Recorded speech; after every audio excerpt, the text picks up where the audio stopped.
Special edition, ladies and gentlemen, of the Bruin Bible today. Big news in Los Angeles. We are joined by the Godfather himself, the man, the myth, the legend, Mr. Ryan Dyrud. What is going on, brother? I'm good. I'm sure myth is the best moniker of those three for me, but hey, I appreciate the shout out. But Will, glad to be on talking some Bruin football with you. That's the falsest thing that's going to be said on this podcast today. And we will take it down to the best writer, the west of the Mississippi, the man who goes between USC and UCLA. He chooses between no team, but we love him anyways. My brother, my friend, Mr. Jamal Madni. What's going on, my dude? Well, great to be on and excited to chat. We have the storyline, I think, maybe arguably the biggest coaching switch since Urban Meyer took over at Ohio State about a decade ago. Lincoln Riley is going to USC. He had his press conference on Monday. I remember getting the update. It was the Sunday after Thanksgiving, rushing to the Slack channel that we have at LA Football Network to be like, holy hell, this is actually happening. We thought Fickle for a while. We thought there was a couple other candidates in there, maybe James Franklin. Lincoln Riley was not on the radar for me as a fan. I don't think anybody knew about this coming. But, boy, when you look at the numbers that Lincoln Riley is going to get there and what the package was offered, this guy, I don't know how you turn this down. And according to Robert Hefner on Twitter, it's a $110 million contract. They bought both of his Norman homes for over $500,000 over the asking price. They bought him a $6 million house in Los Angeles. And, I mean, I like a private jet. I'm sure everyone does here, too. He gets unlimited use of a private jet. Jamal, since you are the person that went to SC of the three of us, how big of a hire was this? And how shocked were you in the moment that Lincoln Riley, one of the top 5 coaches in college football, decided to go to USC? Well, it's sort of a tectonic shift for college football in Los Angeles and in the West Coast as well as nationally. I think it was really shocking. Lincoln wasn't somebody that I think USC thought they could get. It was funny that Mike Bohn's chief of staff, Brandon Sosna, who's getting a lot of publicity right now, is really helping out with this deal. He was saying that he was in the Coliseum during the USC BYU game and just pacing incessantly during Bedlam, not during the USC BYU game, because they were really secretly hoping Oklahoma State would pull that game out and it could give them a narrow window of opportunity to really pitch Riley hard. But when you couple his 55-10 record, him being one of only 3 coaches, Saban and Dabo being the other 2, going to 3 CFPs. When you factor in he's had 2 Heisman Trophy winning quarterbacks and a third as a finalist, and then you sort of match that with SC's brand, location, and resources, it really is a grand slam hire and, on paper, a match made in heaven. And I think most USC fans, UCLA fans, and just LA football fans, I think, are still sort of catching their breath and letting the ringing get out of their ears because this was such a shocking move and transition. Ryan, where were you when you heard about Lincoln Riley coming to SC, and how has your thoughts, changed since the hire? Because mine have only gotten bigger expectations for USC, but don't worry about this, UCLA fans. We're going to tie this together. This is going to be good for UCLA in the long run. I'll get to that in a little bit. But Ryan, give me your answer, man. I'm excited to hear that spin. But, it's before I even say where I was, it's crazy to think, and it's hard to live in a world of what ifs, but just what if Oklahoma had won at Bedlam and beat Oklahoma State and gone on to the Big 12 championship, and then who knows what happens after that. USC doesn't want to wait 2 weeks to make this happen. So is Matt Campbell the coach of USC? Like, it's crazy the dominoes that could have fallen had Oklahoma won that game. And I think SC fans around the world all are thanking God that they did not win that game, because now they have Lincoln Riley as their head coach. But for me, not to go into too much detail, but I think every time news breaks among these LA football teams, which we cover the Rams, so there's always news breaking with them. The Chargers as of late have had more, and now with this, I seem to always be in the shower, and I don't know why, because I get out and then it's like full tilt, got to go to work. All right, we got to get dressed quick. We got to get on this. We got to get some articles up. We got to get some podcasts up. So, I'd come out and I see my phone has like all these notifications, and I'm like, holy crap, this is a real deal. You mentioned it, Will. None of us saw this coming, just because I didn't really see Lincoln Riley leaving Oklahoma except for the NFL. I think he was there until he went to the NFL. And B, I'm not saying I believe this. I know Jamal doesn't believe this. I know you don't. But amongst the NCAA communities and media, USC kind of lost its luster. It wasn't considered a blue blood or a top program anymore. And so it didn't think that they were talking like, can they even lure Luke Fickell? Can they even get some of these guys away from their programs and to get a top 3 coach? I mean, that says something about what Bone and that staff is building there, and that there's still a belief that the hotbed of Southern California has the talent and a premier athletic administration to get them to the next level. And obviously Lincoln Riley believed that. So just excitement. I think pure joy for LA football in general. I think you're spot on. And initially, as someone that covers the Bruins, it was a stab to the heart, man. It was brutal because this is the team that I cover. This is a team that I've grown to love, being a UCLA Bruins fan. You get somebody like Lincoln Riley, a guy that was tossed out for the Cowboys job a couple of years ago, the Eagles job, going to the NFL. Like, This is a big time dude. And even when I heard those LSU rumors, I'm like, why would he leave to LSU? I mean, they're going to be in the SEC in a couple of years anyways. It doesn't really make sense for him to do that. He's gotten 2 Heisman trophies there. He's competing in the playoffs. Why would he leave? There was no scenario you could present to me where I thought he was going to leave Oklahoma. And lo and behold, it happened. I mean, this guy, 55-10 in his 5 years at Oklahoma. And I think the biggest thing for USC this gets, granted, he is a genius when it comes to the offensive side of the ball.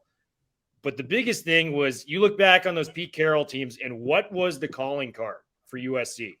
It was elite quarterback play. You had Carson Palmer to Matt Leinart. You went back-to-back Heismans there. And then you went to Mark Sanchez, top 10 pick. You had John David Booty for a year, but then you got Barkley, who, if he had left after his junior year, would have been the 4th first-round selection at the quarterback position in 5 quarterbacks. So bringing a guy in that had Baker Mayfield, Kyler Murray, and Jalen Hurts successfully, like a 3-year run there, this guy just has the it factor with quarterbacks. We've already seen it. He just got Malachi Nelson, I mean, it literally took a day for this guy to come in there. I mean, it's 24 hours. It's literally unbelievable. Like, it makes no sense how good this guy is at the quarterback position. He left a guy in Caleb Williams, who I think, for my money, I think could be the best quarterback in college football in like 2 years. And the guy that was backing him up was Spencer Rattler, who was the number 1 quarterback in his class. This guy has the it factor with the quarterbacks. And if you have a good quarterback in college football, that is the easiest way to get to a path of success. So Lincoln Riley is there. I know UCLA fans, this is hurting you to say, but I got a good way to spin on this. I've thought it over. I think this is going to be good for the program. In the good words of Austin Powers, Chip Kelly got his mojo back this year. 9 wins with a bowl win if we can get it done. 8 wins in the regular season. The offense looks like it's the best it's ever looked with him at Westwood. I have no doubts, even if Charbonnet leaves, even if Britton Brown leaves, which both are likely to go. Brown, I think, is already going to be gone, but Charbonnet has a chance to come back. That the run game will be fine. The offense will be able to move the sticks. This rivalry, moving forward with 2 offensive geniuses in Chip Kelly and Lincoln Riley, are you kidding me? This is going to be something straight out of a Hollywood script. UCLA put up 62 in the Coliseum in the UCLA USC game. I foresee this being just absolute shootouts for years, and it's going to be the nationally televised game. People are going to have to choose between which side they're going to want to go to. And if Chip does what he's supposed to do, keep the offense rolling, granted, they've got to make some, changes on the defensive side of the football. We just lost the defensive line coach heading over to University of Arizona, being the new defensive coordinator. But if they fix the defense, with Chip's offense continuing to kind of go the trajectory it's going, this is going to be one of the best rivalries, not only in the Pac-12, but in college football, period. Ryan, do you agree with that statement? Oh, 100%. I remember tweeting out during the Michigan-Ohio State game last weekend, like, man, when can we get this back with USC and UCLA? Like, we haven't had this in many years. You know, you could argue all the way long before, but I mean, I think you can make the argument during the Pete Carroll era, there were some good UCLA teams that competed too. But now I think we have that back. I think it'll get back here just with the arrival of Lincoln Riley and, you know, our good friend Corey Paz.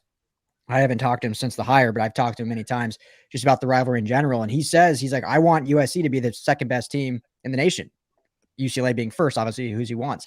He's like, this is better for UCLA if USC is good. If they're not good, then we get less prospects. People don't like us as much. It's better for us. And you want to beat the best. Obviously, that's why you play the game.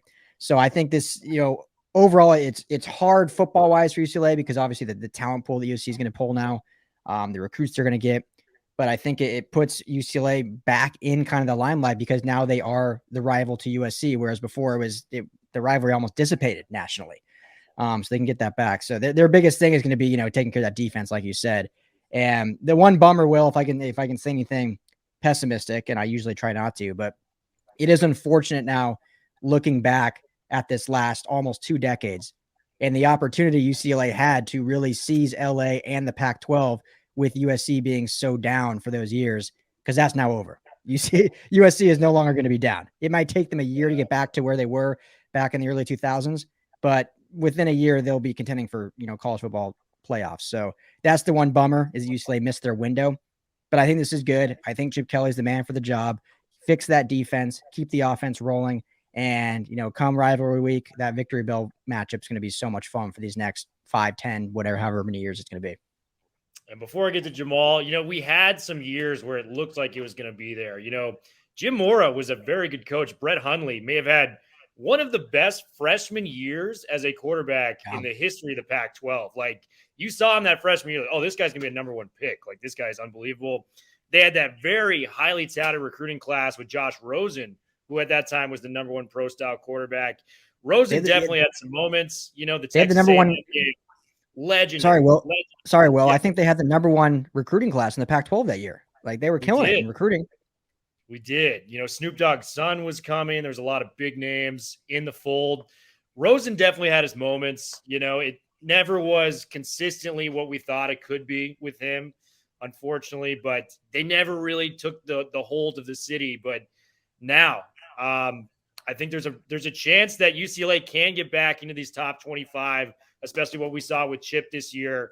And I'm going to make a huge proclamation, but I'm going to go down to my guy, Jamal. What do you think this means for the rivalry? Because I think this is only great things for UCLA as well as USC.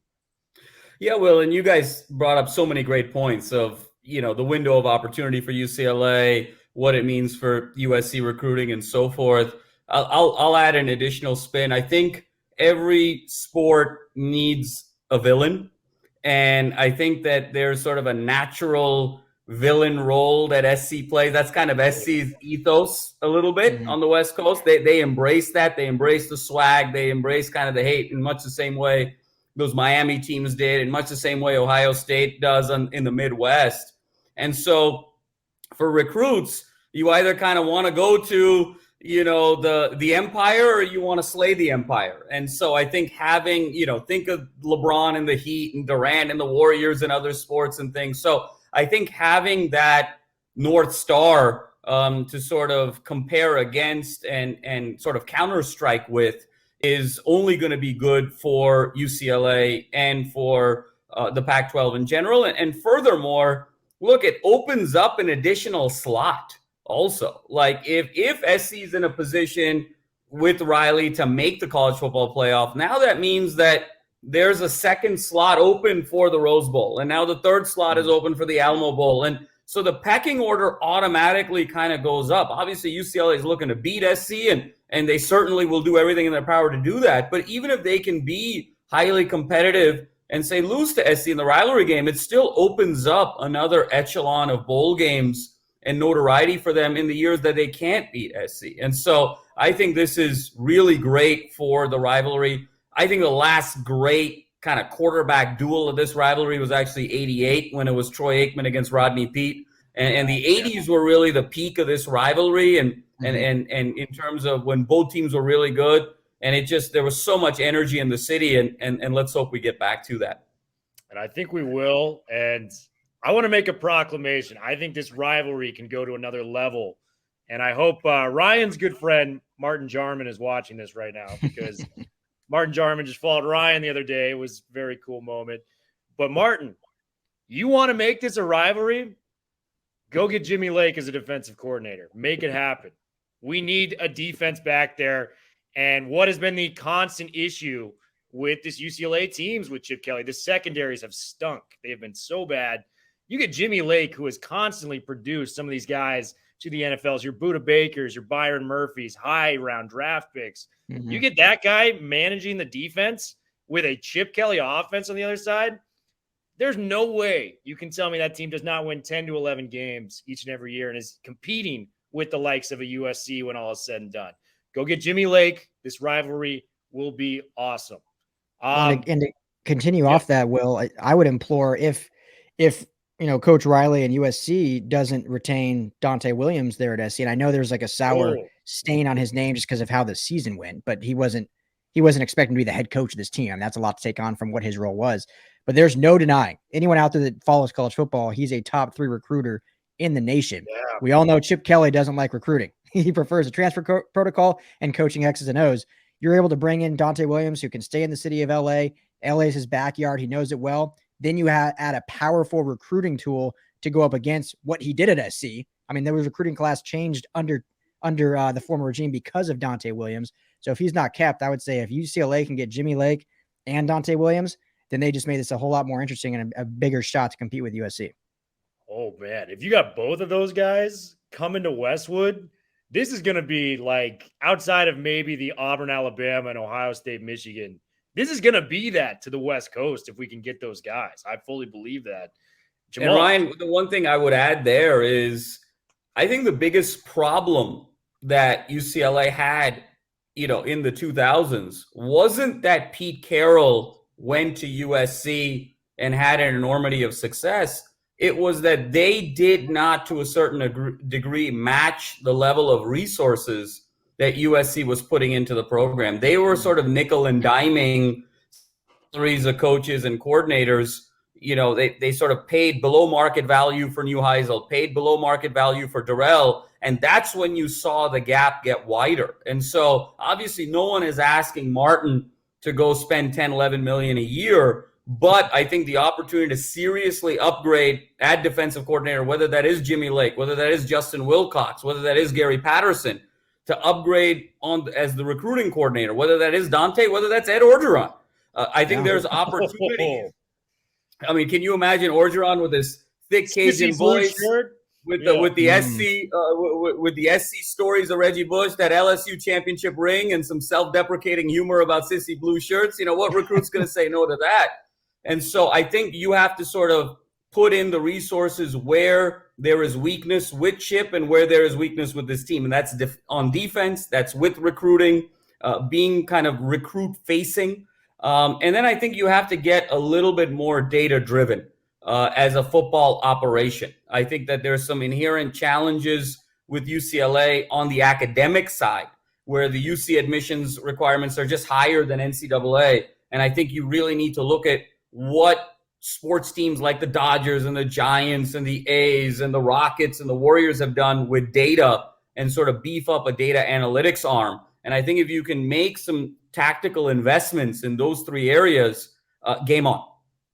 I agree with that. And I think another point to that credit, we can improve the recruiting. But one thing Chip has done phenomenally at is crushing in the transfer portal. I mean, I'd be hard-pressed to find a more impact transfer this year than Charbonnet going to UCLA, at least in the Pac-12. I'd have to really look at, on paper, see what happened. You also got guys like A.L. Kao from Alabama, Jen Markeith from, Notre Dame. If we can continue getting those transfer portal guys of, former 4- and 5-star guys, like Charbonnet was a 5-star guy, that only helps your program out because those are immediate impact players that can come in and help this program. So keep up with the transfers, keep up with the recruiting. Hopefully Martin Jarman's listening to this. They can get Jimmy Lake, they can get Dante Williams. And boy, the future is looking bright for the Bruins. There is a path to success, guys. I know Lincoln Riley is daunting, but the Bruins are going to make the best of this situation. You guys were at the Cal game in the Rose Bowl. it was a beatdown, and it was a little nerve-wracking in the first half. Kaz Allen, the hero of the USC game, fumbled the kick return, dropped the ball deep into UCLA territory. Cal scores. It's 14-10. You're kind of going, oh, man, here we go again. This is potentially what UCLA does all the time. And then after that, they shut them out completely. They put up 32 unanswered points. A lot of great performances from a variety of different UCLA players. I'm going to start with Jamal on this one. Give me one impact player from that game that you thought stood out among the rest. Well, it was the usual suspects, and I think that the game plan was very clean. It was get the ball to Phillips, get the ball to Dulcich, run with Charbonnet, and DTR actually had a season high in rushing yards. It was his first 100-yard rushing game of the season. DTR had 19 completions that went to 4 guys. Charbonnet had 6 catches out of the flat. Dulcich had 6, Phillips had 6, and they had a quick little jet sweep to Kaz Allen for 1. That was 19 completions across only 4 guys. So it was a very simplified offense, and really letting the key playmakers get the ball and understanding that, look, we don't really need to do a lot of gimmicky things or overly creative things. As long as we play our game plan, we're a better football team than Cal, and we eliminate the mistakes. And that's what they did. And it was a very solid effort and very impressive to see UCLA have such a comprehensive effort after the big USC win. It was statistically their best performance of the season defensively, only holding Cal to 217 yards. And really, outside of that one drive that Cal had where Garber sort of dropped the ball into Nico Remigio on a 3rd and 13 for 26 yards and triple coverage, and Cal was able to sort of convert that to a touchdown. And then the Kaz Allen muff where Cal only need to go 13 yards for a touchdown. I mean, the Bruins pitched a shutout all the way till the end. The last drive of the game for Cal, deep into garbage time. It's at the 1-yard line, 4th and goal at the 1, and UCLA, had the intensity of a team that was putting a goal line stand together to win the Rose Bowl. So it was really, really thorough across the board and letting the key guys play, and it was very impressive all around. Ryan, who stood out to you in this game? Because, like Jamal said, you could pick a variety of different guys that really lit it up for the Bruins. It may have been the most complete Pac-12 game for them all year long. Who did you see that stood out to you from UCLA? Yeah, Jamal shouted out a lot of good ones, and I'll kind of highlight the defense who he mentioned. Played their best game statistically of the season, and really made a statement on saying, I know we're the Achilles heel of this team, but we can play ball too. And I'll talk about not the Lake we talked about earlier, but Quentin Lake on this secondary. And I know the secondary has been not good this year, to put it lightly. They've given up a lot of yards, a lot of chunk plays, a lot of splash plays in inopportune times. But today I thought, or not today, but last game against Cal, they played very well. And Quentin Lake, I thought, had a very good game. He's been with the team a long time. Him and Quantrez Knight, who is another transfer. Yeah. I think it's a really key transfer for this team this season. I thought put out great performances, and they're kind of the heartbeat of this defense, at least on the secondary. So really like what I saw out of Lake. It was great to see on senior night them go out and ball out and have their best game this season. And who knows what happens in the future, whether some guys can remain eligible and come back with the new COVID rules, or if they decide to kind of take their chances and make it to the NFL level. So, but yeah, Quentin Lake was a guy that I thought had a really good game, really good showing. Defense showed up and showed out. I mean, 4 sacks from the, defense pressuring. Jay Shaw had a phenomenal game too. He broke up that 3rd down early in the first half to kind of give UCLA some momentum. Then he had that big interception near the red zone, kind of took it away from Cal. Jay Shaw is a guy that's been picked on a lot this past couple of years. It was good to see him have a moment in Westwood for UCLA. And then, Quentin Lake, Ryan, we've talked about him a lot. This guy is a future pro. And I think if he can go to the combine and maybe put up some solid numbers, there's no reason he shouldn't be a 3rd or 4th round pick in my eyes, because I think the potential is there. This guy is a big game player. He's in the 2 USC games the last 2 years. He has really stood out. He stood out in the LSU game this year against some of the more premier wide receiver talents in all of the country. I've got a couple stats for you guys. If that was DTR's final game as a Bruin in the Rose Bowl, what a way to close it. 19 of 28 through the air, 164 yards, 3 touchdowns, no picks. And like Jamal said, 13 carries, 102 yards. he played that game about as perfectly as you can play the quarterback position. He looked totally in control. We didn't see those interceptions we saw a week ago, like we did with USC, kind of the ill-advised throws. He wasn't pressuring anything. And the one throw he put on our hands of the man, the myth, the legend, also Greg Dulcich, the over-the-shoulder grab in the end zone. I mean, that is one of the better throws you'll see all season long. Dulcich, our guy, 6 catches, 86 yards, and a touchdown. Kyle Phillips. I mean, we made the case last episode that this guy might be the team MVP this year. I mean, he always stepped up in huge moments for them. 2 touchdowns again in this game. He has 10 on the season. Kyle Phillips, absolute stud. And, Charbonnet, the big transfer, 106 yards on the ground and a touchdown. And he's doing this with Britton Brown still out due to injury. So Charbonnet's been a boss. Guys, we are real quick. Yeah. Before you move on, because I want to throw a question to you real quick. Sorry, I always like to interject. I know it's your show, but DTR these last 4 weeks has been phenomenal. I think he's been the quarterback we all hope to see throughout his tenure, and part of that is using his athleticism, using his legs. He's all of a sudden turned into a dual threat quarterback when the first 3 years of his career he never did, and it never made sense to me. Will, I'm going to toss to you. Do you know why? I mean, tell me why. Was it a coaching thing? Was it him trying to prove he could be a pocket passer? Was it poor awareness? Because now we're to see him going out and play. And when he opens things up with his legs, it opens things up with his arm. And he's shown how accurate he can be and how talented as a thrower he can be that we haven't seen for 3 years.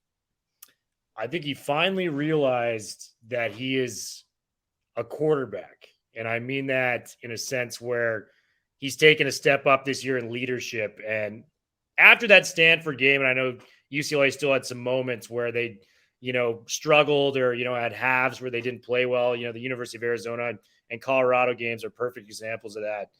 But that Stanford game, when he came back in with that shoulder injury, he became a leader. And he just went out there, like you said, and he started playing football instead of overthinking things. And boy, I mean, the game at the Coliseum, you could not have a worse start than that. 2 passes, 2 interceptions on the road against your rival in the LA Coliseum. It doesn't get worse than that. And then you just see him flip the script. He has a near perfect game after that, follows it up with this. I think it's confidence matched with leadership and just understanding Chip's offense. And, Chip has had full belief in this guy this whole year. I mean, I came on here at times and saying, maybe we should give Garbers a chance, open up the pass a little bit more. We have the talented receivers. But, man, DTR has been the guy, and I know he does technically have 1 year left of eligibility if he did want to come back.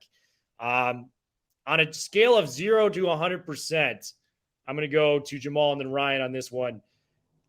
How much of a percentage chance do you think DTR would have to maybe return to Westwood to take on USC again in a battle that would be, that would be as hyped as we can remember in the UCLA-USC matchup? Yeah, well, and to sort of answer that question, Ryan, I may sort of jump in on Will's answer a little bit. Is I think the answer is also reps. He was a quarterback for 1 year at Bishop Gorman. Yeah. This year was arguably his 3rd year really as a quarterback at any level. When you look at his freshman year at UCLA, sharing time with Spate, you look at last year with COVID, and he had to miss some games. This is really his 3rd full season as a competitive starting quarterback. And much in the same way we think of coach year 3, we think, quarterbacks kind of have a similar light bulb moment as well. And I think things just sort of clicked for him to say, I am a quarterback, but I'm also an athlete. And so I think given that light bulb moment, and I think the trajectory he could potentially be on, I think he's going to kind of talk to some NFL offices and scouts and realize that I think it's going to be a stretch for him to get drafted here. And I think with the momentum that he has right now, I think there's probably an 80% chance he comes back. I really believe that. We would love to have DTR back if we can get him. Ryan, what is your 0 to 100% chance of DTR returning to the Rose Bowl next season? Yeah, I'm going to go – it's a cop-out, but I'm going to go 50-50 because I think number of factors like Jamal talked about, he's going to test the NFL kind of market a little bit, or at least talk to some sources and see. And I agree with Jamal. It'll be – if he gets drafted, it's going to be real late based on just his athleticism. But I think too, a lot of teams will tell him like, what you put on tape those last 4 games, if we had that for a full season, you could be a 3rd round, 2nd round pick maybe, because we can see the talent there in those 4 games. There's just not enough of it. And so he might hear that and say, okay, I go back one more year and put a full great season on tape, lead this UCLA team to potentially a Pac-12 championship, and then he becomes a very high draft pick. So I think that'll factor him. But also you got to look at this from UCLA standpoint. I mean, they have Ethan Garbage waiting in the ring, who I know Chip and not just the team, but also the fan base is very excited about. Park McQuarrie was a high slotted recruit. They also just got the kid that had, 13 touchdowns in a game from right here in Inglewood coming in as a freshman next year. So this is no disrespect to DTR. I know he's Chip Kelly's guy, but there may be some pushback from even the program saying, you know what, we love what you've done, but we're ready to move on to the next guy, give him the reins and see if we can take it to the next level. I'm not saying that'll happen, but I think all those factors will play a role in why I kind of just feel 50-50. Ryan, I mean, it almost opens up the possibility, and I totally agree with you on those factors as well. In the wild world of transfer portals that we live in, could we even possibly see DTR in another college uniform next year? If all those factors take place. I mean, I think there's a lot that can happen from now until a decision day for him. It'd be interesting to see where he goes. He could maybe pull like a Joe Burrow type of situation where he goes to another program and elevates that to success. He'd probably need his version of a Joe Brady there, kind of manning the offense. But boy, I think if DTR entered the transfer portal, knowing what we saw, I mean, he just had a 3-touchdown, no-pick game and ran for 100 yards. What team would not want that is looking for a quarterback?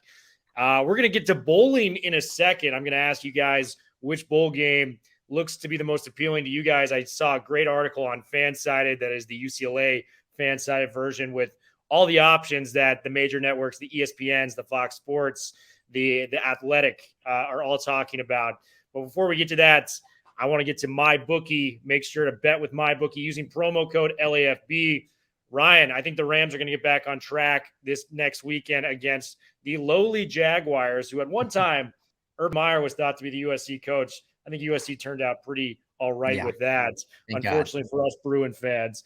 But yes, go to MyBookie, use the code LAFB, and they'll take care of all of your gambling needs. Check them out. So the bowl games that I've seen, and there's a lot of good ones. This is the first time UCLA has made a bowl game. And was it 3-4 years, I believe? It's been quite a while since they've gone to a bowl game. The one that has come up the most is the Holiday Bowl in San Diego, fellas, which would be very cool. I think I'd have to make an appearance down there for that, given how close it is in California. Beers on me if we can make it out there, guys. But there's 3 opponents there that were talked about with the various different networks. And it's Wake Forest, who was kind of the surprise of the season. NC State, who's 9-3. They were very competitive, did their thing in the ACC this year. And the team that I really want to see the most, Pittsburgh. Kenny Pickett might be the number 1 quarterback prospect in this entire draft. If we do go to the Holiday Bowl and those are the opponents, you guys feeling with me? Is it Pittsburgh? Or would you like to see some of the other opponents there? Go ahead, Jamal. Yeah, and Will, I think it's exciting with any of those. I mean, when you talk about Wake Forest, they were a top 10 team for a significant chunk of the season. When you look at NC State, they've got a ton of momentum right now. They're at 9 wins, looking at double-digit wins. And then when you look at Pitt and Pickett, I mean, he was probably top 5, top 6 in the Heisman race at various points in the season, and that still may also be the case. So I think they all bring an element of excitement to the table. I'll throw a curveball in there, and the one that could potentially, it's a little bit more far-fetched, but when you look at the Holiday Bowl being Pac-12 versus ACC obviously having a New Year's 6 tie-in, and then the Gator Bowl, and then it sort of becomes a kind of a democratic process. Can you imagine UCLA playing Clemson in the Holiday Bowl? I mean, when you talk about the barometer, when you talk about that's a way to really elevate in LA and not really worry about SC, is beat Clemson in a big-time bowl to show recruits nationally, show sponsors, boosters about how far this team has come, and really set the stage for a really big jump in achievement next year. That would be dynamic. To see Chip go up against Dabo and DJU coming back home a little bit in SoCal. That was the secret one that I'm kind of hoping for, that maybe they allow Clemson to travel a little bit. That would be unbelievable. And some of the other bowl games that were coming up was the Action Network Las Vegas Bowl. Some people pulled us playing Penn State, kind of another blue blood program. Sun Bowl in El Paso, not really a desirable location, at least for my money, but they're playing Miami, which, would be a school that has a ton of notoriety in the football program. And the other one, I haven't been to SoFi yet. Jimmy Kimmel Bowl is another one that's been thrown out all year.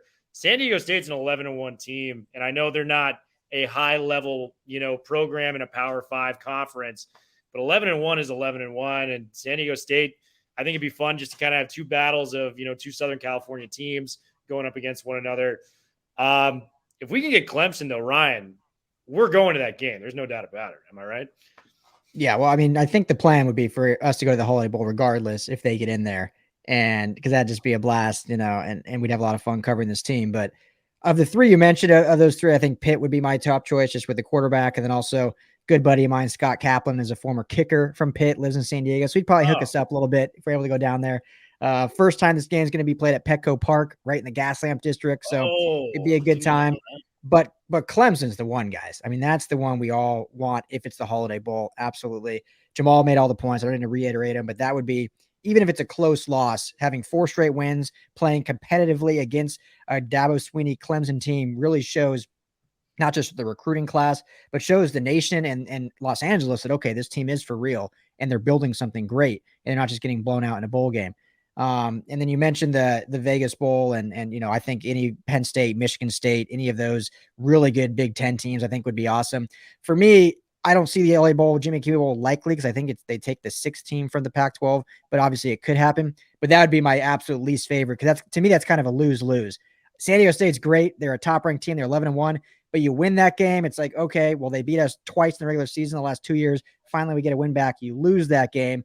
Same old song and dance. UCLA can't beat a Mountain West school. So that's the least one that I would want. I think you want either the Vegas Bowl or the Holiday Bowl and playing a premier ACC or Big Ten school, in my opinion. Great points. I think my top 3, obviously Clemson would be number 1, just given Dabo's, rank within the college football world, the talent that team has. Brett Venables, defensive coordinator for Clemson, phenomenal talent. I think number 2 would be Pittsburgh because we're still staying in San Diego. Pickett, Ryan's buddy's the kicker down there. Is probably going to hook us up according to him. So I'm stoked for that. And then the third one I got to go Penn State just because that's a big time program. You do it in Vegas. That's a cool event. It sounds like it's going to be close to New Year's Eve.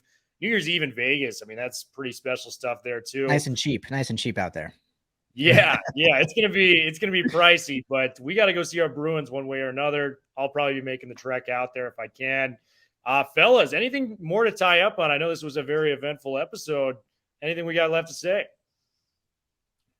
No, I think it's just a great time right now for LA football and college football specifically, coming off this a good year for UCLA. I know there's still some fans out there that wanted more, and I get that, but this is the best we've seen these Bruins play in a long time, and they're really building something, not just X's and O's, but also culturally, I think, in that building.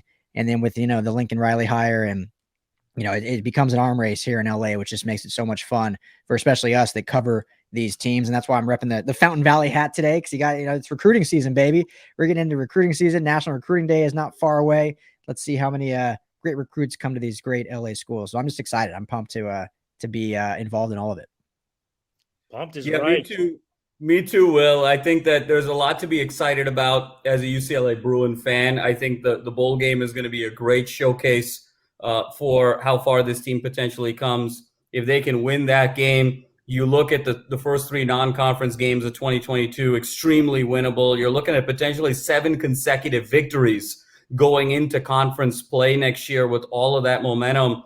And I think the other thing Bruin fans need to think about is, I think for the recruits, UCLA is going to be a place of stability. And they're building something, and I think they're building something enduring.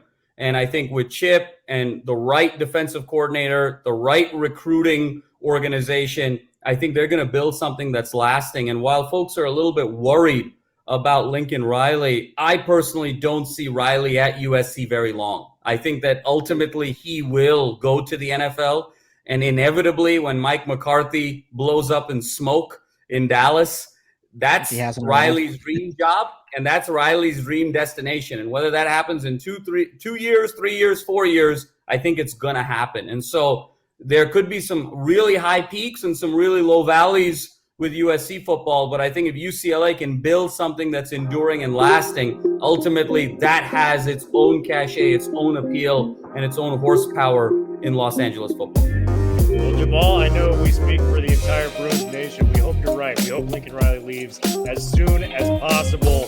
What an episode, guys. Thanks for coming on.